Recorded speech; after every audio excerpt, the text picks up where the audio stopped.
Assalamualaikum warahmatullahi wabarakatuh. Alhamdulillah wassalatu wassalamu ala Rasulillah wa ala alihi wa sahbihi wa man wala, amma ba'd. Muslimin dan muslimat rahimani wa rahimakumullah. Alhamdulillah, pada pagi yang berkat ini kita dapat bertemu sekali lagi, yang mana kita belum lagi dapat menghabiskan keseluruhan perincian bagi ayat yang ke-18, yang mana ayat 18 ni telah kita bacakan dan kita sebutkan beberapa contoh. Namun pengajaran belum lagi kita sebutkan, begitu juga tindakan selepas tadabbur. Kita bacakan ayat 18 sekali lagi, kemudian kita terus kepada beberapa contoh lain selain daripada kisah Qarun dan kisah kaum Nabi Allah Lut. A'udzu billahi minasy syaithanir rajim.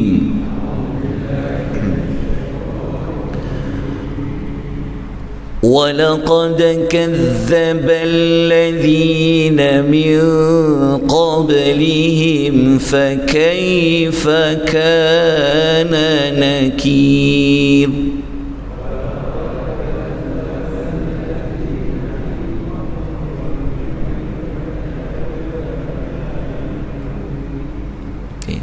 Ayat yang ke-18 ini Allah menegaskan dengan menggunakan huruf lam dan juga ada kalimah qad, dan sesungguhnya benar-benar ada orang-orang sebelum daripada orang-orang musyrikin Mekah, orang-orang umat-umat yang terdahulu yang telah mendustakan para rasul, maka Allah telah timpakan kebinasaan.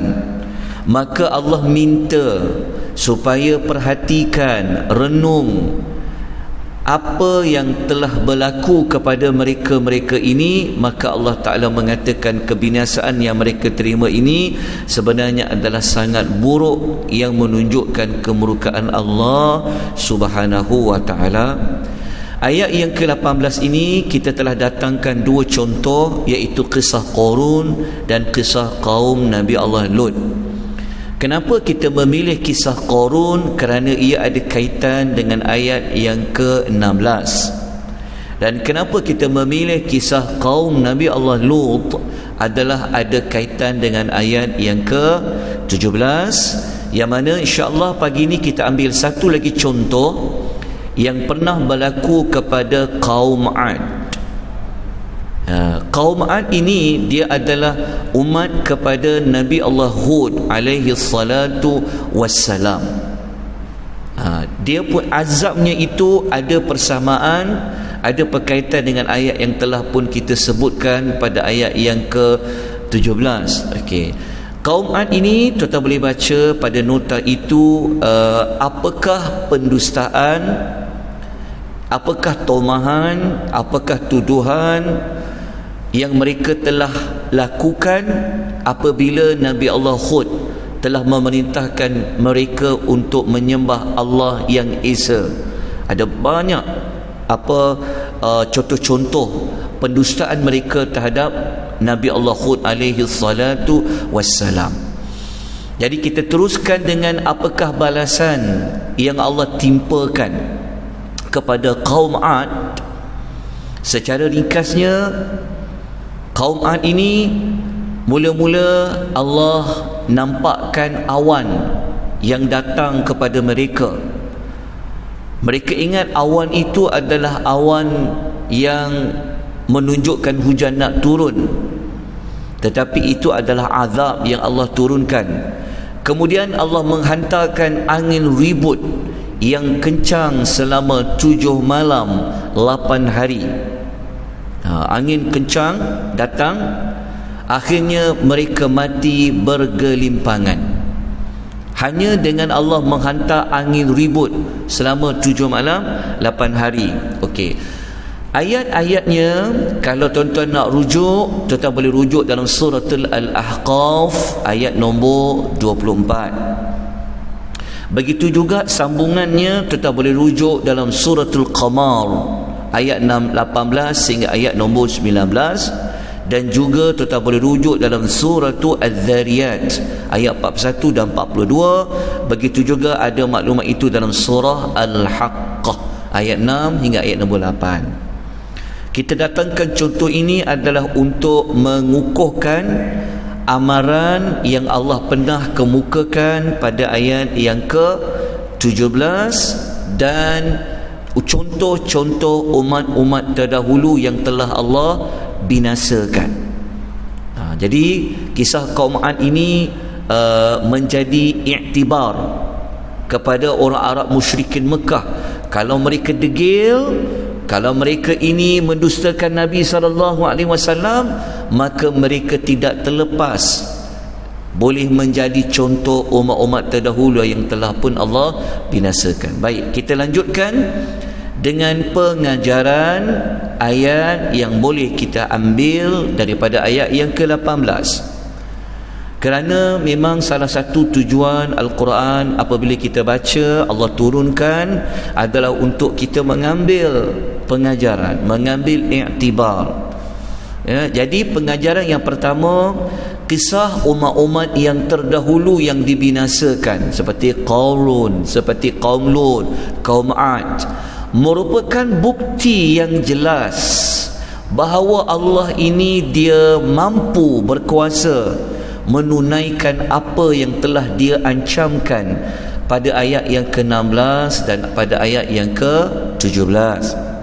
Pelajaran yang kedua, tiada mana-mana kemurkaan yang sebanding dengan kemurkaan Allah Subhanahu wa ta'ala. Baik, tindakan yang boleh kita ambil daripada kisah-kisah itu, pelajaran yang pertama, setelah kita tahu dua pengajaran tadi, maka kita kena jauhkan apa saja perbuatan, tingkah laku yang boleh mengundang azab Allah Azza wa Jalla, yang azab Allah ini dia boleh datang daripada dua sudut. Azab Allah boleh datang dari bawah, azab Allah boleh datang dari atas. Kita telah sebutkan ayat 16, azab bumi yang boleh menimbuskan manusia yang di atasnya masuk ke dalam tanah. Begitu juga daripada atas, azab boleh Allah datangkan. Pelajaran yang kedua yang kita boleh ambil daripada ayat yang ke-16, 17, 18 tadi adalah kita sama-sama memohon keampunan Allah, beristighfar, dan kita bertaubat kepada Allah Azza wa Jalla. Kerana istighfar, taubat merupakan penghalang daripada azab Allah itu diturunkan. Kerana kita tak mahu azab Allah turun. Kalau azab Allah turun, bukan sekadar turun, di bawah pun boleh berlaku daripada bumi ini, ia merupakan azab yang sangat pedih. Maka Allah memberikan ruang kepada kita bertaubat. Ruang bertaubat, ruang beristighfar ada Allah nyatakan dalam surah Al-Anfal ayat yang ke-33. Allah mengatakan, yang bermaksud Allah sekali-kali tidak akan yu'adzibahum, mengazab mereka sedangkan engkau Muhammad masih ada bersama mereka, dan Allah tidak akan mengazab mereka sedangkan mereka beristighfar, memohon keampunan Allah. Jadi banyakkan istighfar kepada Allah, minta ampun kepada Allah. Allah tidak akan mengazab mana-mana manusia yang memohon keampunan Allah. Begitu juga kata-kata Sayyidina Ali radhiyallahu anhu, beliau mengatakan, ma nazala bala'un illa bidzambin, tiadalah suatu musibah itu turun kecuali kerana dosa yang dilakukan. Wala rufi'a ila bitaubatin, dan tidaklah diangkat bala itu kecuali dengan jalan taubat. Baik, kita teruskan dengan ayat yang ke-19. Ayat yang ke-19 ini, tuan-tuan dan puan-puan, adalah berkaitan dengan kisah burung yang terbang melalui udara-udara. Apa kaitan kisah burung yang terbang ini dengan ayat yang 18 dan ayat yang sebelumnya. Kita baca terlebih dahulu, kemudian kita tengok terjemahan ayat, lepas tu kita pergi kepada tafsiran ayat. A'udzu billahi minasy syaithanir rajim.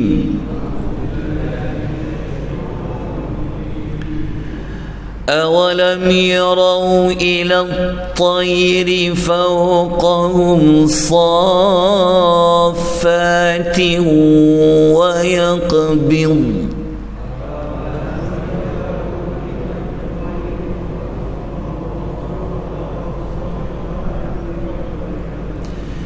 مَا يُمْسِكُهُنَّ إِلَّا الرَّحْمَنُ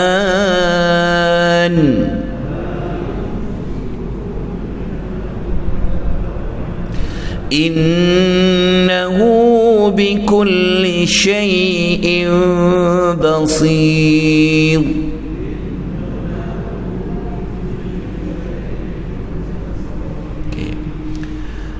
Allah berfirman, tidakkah mereka memerhatikan burung-burung yang terbang di atas mereka ketika mana burung itu mengibarkan dan mengetuk sayap-sayapnya?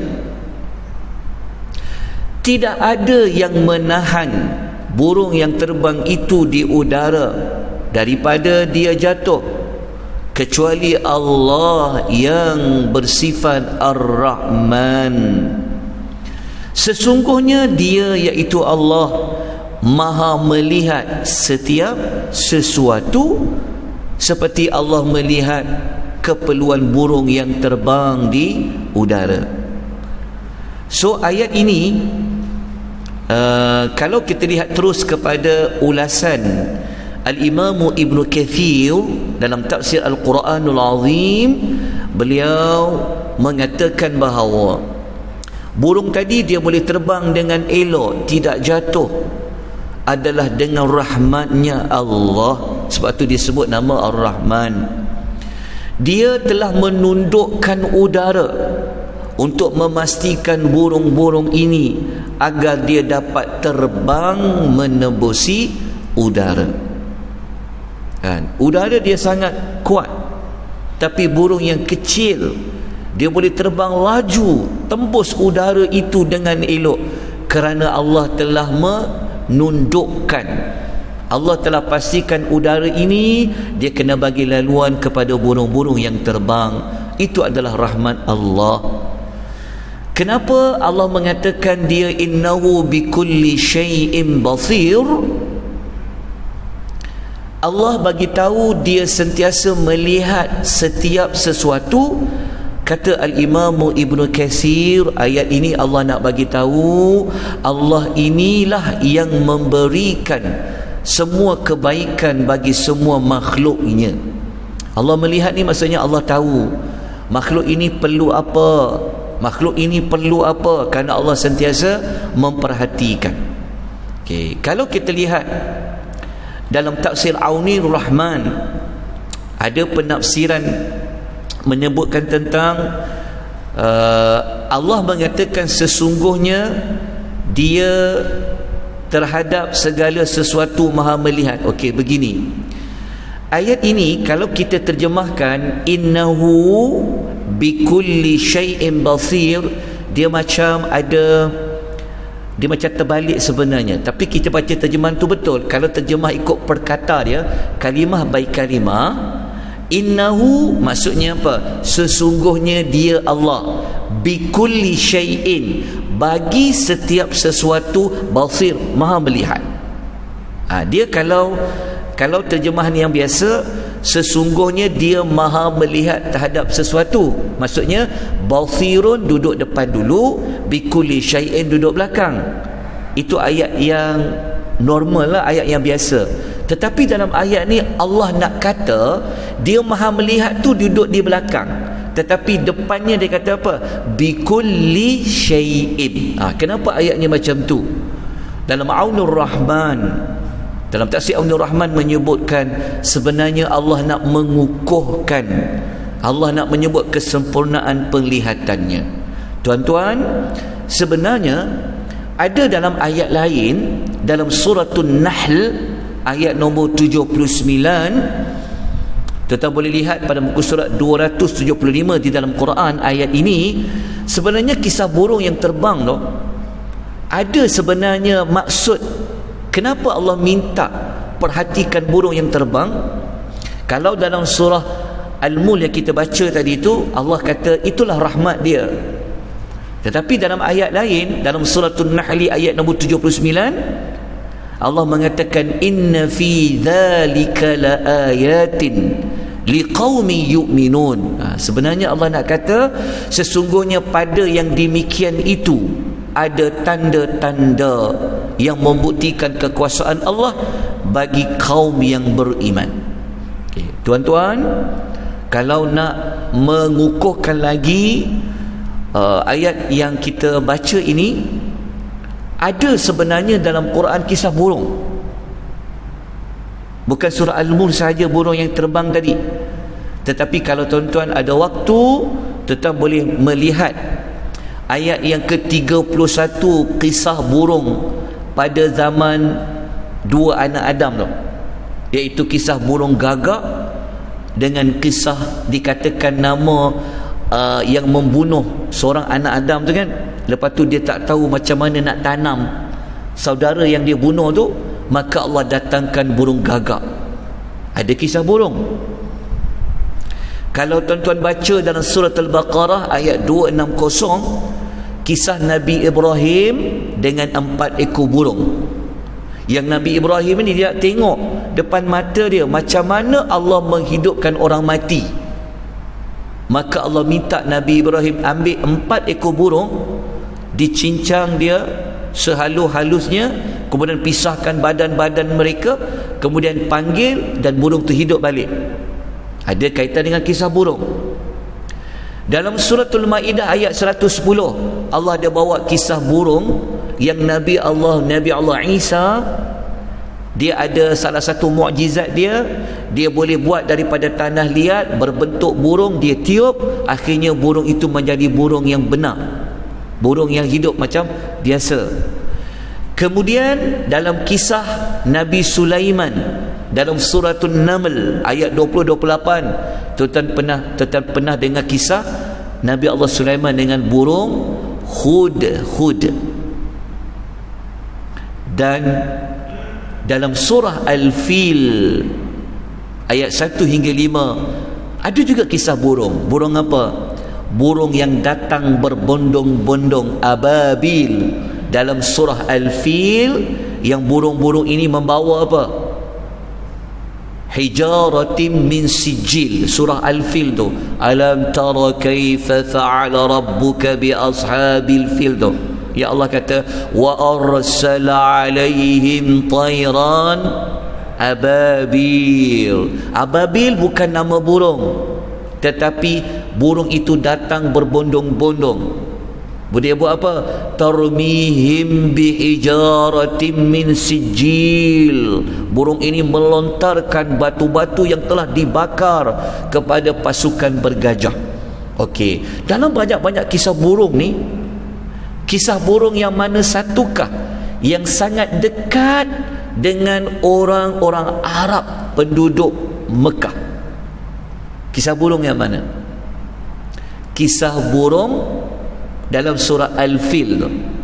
Seolah-olah sebenarnya ayat yang kita baca yang ke-19 tadi tu, dia makna yang tersurat dia, Allah kata cubalah kau dongakkan kepala tengok burung tu kan. Kenapa burung yang kecil dia boleh tembus lalu udara? Macam itulah Allah tahu keperluan burung, Allah tundukkan udara untuk dia terbang. Sebenarnya burung ni dengan orang Arab musyrikin, dia ada kaitan. Orang Arab musyrikin dulu, kalau dia nak tahu hari ni elok ke tak elok, mereka akan ambil burung, mereka lepaskan ke udara, mereka tengok burung ni ke kanan ke kiri. Kalau dia ke kanan, oh hari ni ada ong, dia kata. Dia pergi. Tapi setelah Nabi datang, dibuang semua khurafat-khurafat itu. Ada kaitan dengan burung. Lepas tu cerita burung dalam surah Al-Fil tu, yang tersiratnya sebenarnya Allah nak mengingatkan juga orang Arab musyrikin. Kalau kamu tak berubah, kalau kamu masih lagi nak mendustakan Nabi Muhammad sallallahu alaihi wasallam, maka kamu boleh diancam dengan burung-burung yang pernah dulu Allah hantar telah memusnahkan pasukan bergajah yang diketuai oleh Abraha. Orang Mekah ni, mereka ni menjadi famous tau. Kisah Kaabah yang Allah lindung dengan hantar burung tu. Itu kalau tuan-tuan nak tahu kehebatan mereka, tuan-tuan kena baca surah Al-Fil digabung dengan surah Quraisy. Baik, kita tutup pengisah kita pada pagi ini dengan melihat dua pengajaran. Pengajaran pertama, Allah telah menundukkan udara bagi memudahkan burung-burung terbang melaluinya. Pelajaran yang kedua, Allah sentiasa memperhatikan keperluan makhluknya. Dan kita tahu pun, salah satu kita tahu sejarah bagaimana wujudnya penciptaan kapal terbang daripada apa? Daripada dikaitkan dengan kisah burung. Kan, macam mana muncungnya, macam mana dengan sayapnya itu. Kita tahu dalam sejarah kan, ada orang cuba nak buat seperti kapal terbang, dia buat sayap, dia terbang, akhirnya jatuh. Itu juga merupakan satu rahmat dari Allah Azza wa Jalla. Okay, kemudian kita tengok tindakan selepas tadabbur dua saja. Yang pertama, mari kita merenung, kita fikir tentang kekuasaan Allah yang kita boleh tengok pada burung yang terbang. Yang kedua, tindakan yang kedua, kita menyerahkan segala urusan dan kita mengadu hanya kepada Allah Azza wa Jalla. Kerana apa? Burung yang kecil tu pun Allah boleh jaga mereka, Allah boleh tahu keperluan mereka. Kerana Allah tu innahu bikulli syai'in basir. Maka apatah lagi Allah sentiasa memperhatikan apa keperluan hajat hamba-hambanya. InsyaAllah minggu depan kita masuk kepada ayat yang ke-20, insyaAllah. Kita sudahi pengisian kita pada pagi ini dengan tasbih kafarah dan berpesan-pesan dengan kepentingan masa surat Al-Asr. Subhanakallahumma wa bihamdika asyhadu an la ilaha illa anta astaghfiruka wa atubu ilaik. Wal 'asr innal insana lafi khusr illa alladhina amanu wa 'amilus salihat wa tawassaw bil haqq wa tawassaw bis sabr. Wabillahi taufiq wal hidayah. Wassalamu alaikum warahmatullahi wabarakatuh.